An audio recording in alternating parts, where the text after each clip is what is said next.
The Wicked Son of Mbala. In the village of Mbala, where the wind carried whispers of the dead, a greedy son sealed his own fate.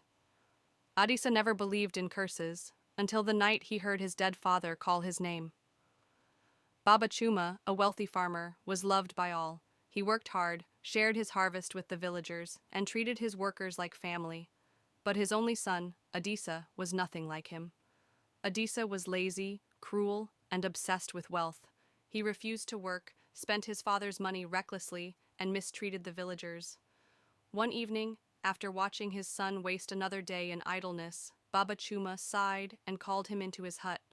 "My son, wealth without wisdom is a curse. If you do not change, misfortune will follow you like a shadow."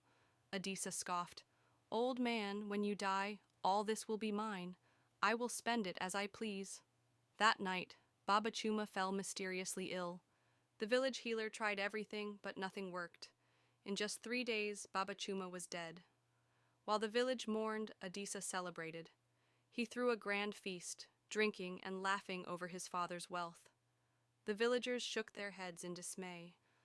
"A man who does not honor the dead invites the wrath of the spirits," the elders warned. But Adisa only laughed. The first omen.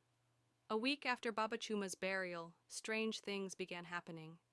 Every night, Adisa heard whispers in his hut. At first, they were faint, like the wind rustling through the trees. But as the nights passed, the whispers grew louder. "Adisa, my son, why have you done this?" The voice sounded like his father's. It echoed through the house, creeping into his ears no matter where he hid. He covered his head with his blanket, but the whispers continued. One night, he awoke to find his father's old chair rocking back and forth, though there was no wind. The fire in the hearth dimmed, and shadows stretched unnaturally across the walls. Then he saw it, his father's figure, standing in the corner watching him. Adisa's breath caught in his throat. He tried to scream, but no sound left his mouth. "You are cursed, my son," the figure said in a hollow voice. "For your greed, you will lose everything, just as you wished for my death." The curse awakens. The next morning, Adisa awoke to find his cattle dead, their bodies twisted unnaturally. His crops withered overnight. His gold turned to dust. His house, once grand, now had cracks running through the walls, as if it had aged 100 years overnight.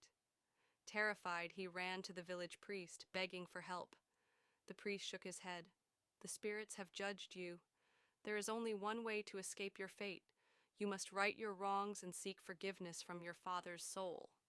Desperate, Adisa rushed to his father's grave, falling to his knees. "Father, forgive me. I have sinned." But the wind howled and the ground trembled. The grave cracked open and a skeletal hand shot out, grabbing Adisa's ankle. A deep, rumbling voice filled the air. "A son who betrays his father shall find no mercy."